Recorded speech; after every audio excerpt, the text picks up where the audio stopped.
So my name is Ifat Sher, I'm a PhD, and I started working at Sheba in 2012, right after I finished my postdoc at Cornell. I'm leading here a lab which is called the Retinal Restorative Lab, and the main focus of the lab is generating retinal models from patients who suffer from blinding diseases.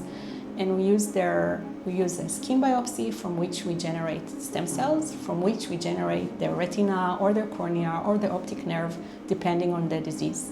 All of these patients have an incurable disease, so that's their only hope actually to get any cure. So here we're growing patient stem cells and turning them into retina tissue.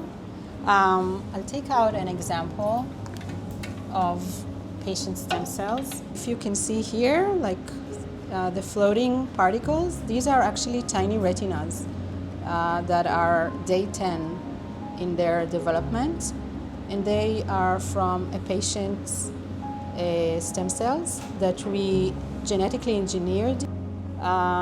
We use them also for drug screening. I really like it. I think the best thing about it is really the mixture of having the clinic attached to the research facility.